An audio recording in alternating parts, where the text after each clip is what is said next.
Yeah. Yeah, man.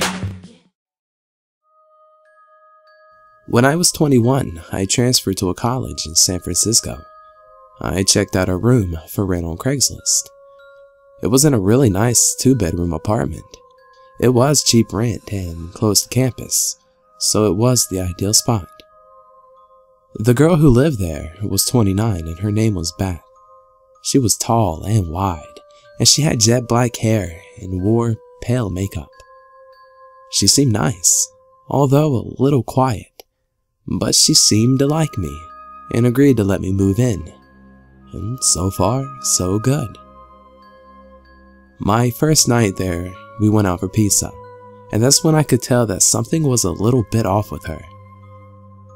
Throughout the dinner, she kept telling me how much I looked like Shia LaBeouf. I didn't know what to say, so I just shrugged it off with thanks. I mean, I looked nothing like Shia LaBeouf, so it just didn't make sense to me. When we got back home, she asked if I had seen her room yet. I said no, and so she took me in to see it. Her walls were covered in posters of Shia LaBeouf. She even had printed out photos of him all over her mirror. She owned all his movies. I didn't know what to make of it. It was creepy. The whole night she had been saying I look like him, and now it's obvious to me that she's obsessed with the guy. A few weeks passed, and I never really saw her that much. We didn't spend any time together really. She would come home from work and practically run to her room. She would spend the whole night in there. She had this creepy, high-pitched giggle, and I would hear her giggling through the walls all night. And I wondered, what the hell could she possibly be doing? Occasionally, she would come out to talk to me for like 2 minutes, and she would always be slurring her words. So, I suspected she was drinking a lot.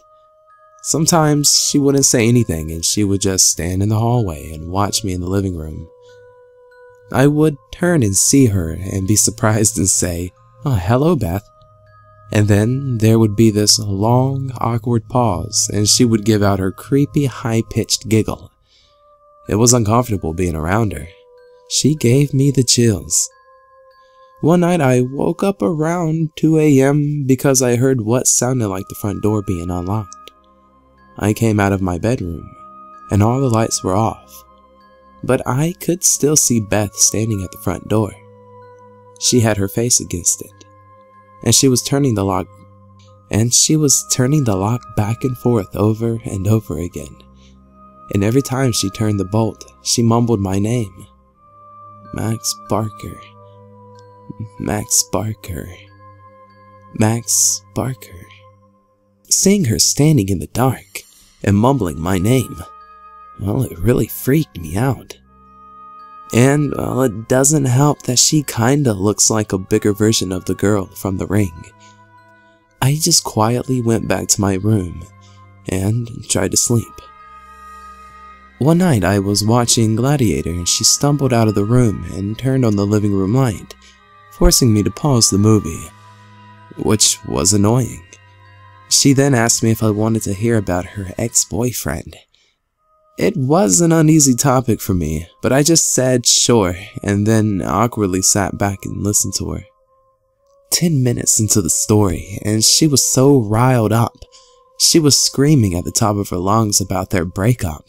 I was worried that the neighbors were going to call the cops, and she wasn't listening to me when I was asking her to lower her volume.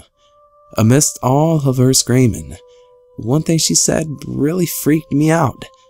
She was in such a fit and yelled, "I'll slit his fucking throat." This was a big game changer. Now suddenly I had no idea what this girl was capable of. She was practically a stranger, and everything I had seen was becoming alarmingly disturbing. Now after a few more minutes, she told me thanks for listening, and she started doing her giggle again. I got out of there pretty fast and went to my room to go to sleep. I had a pretty unsettling feeling about being in the house with her, and what's worse is that there was no lock on my bedroom door. I pushed the edge of my dresser in front of it to act as a little barricade. I woke up in the middle of the night to the sound of my dresser scraping against the floor. Beth was pushing the door open. I turned on my light, shouting at her to stop. I could see her through the opening of the door. She was so drunk and had this insane look on her eyes. I pushed the door closed and yelled at her to go back to bed. I could hear her walking back to her room, but I couldn't fall back asleep. The next morning, I went out into the hallway and my heart dropped.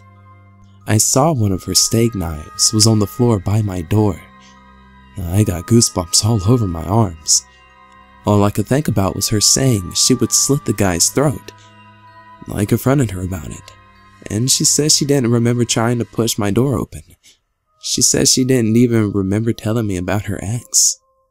I had enough. My lease was month to month, so I found a new spot and moved out. After a month later, I moved out, and then she contacted me. I was at the movies and my phone was off. When I got out of the movie theater, I turned my phone on. And to my shock, I received 40 plus text messages that she had sent me over the past 2 hours. They were all just insane texts that ranged from everything between, "Hi, how are you?" to, "I fucking hate you." It was insane. I didn't respond, and I never heard from her again. I always wonder if I hadn't set my dresser in front of my door, would she have quietly come into my room and slit my throat? What shit freaks me out.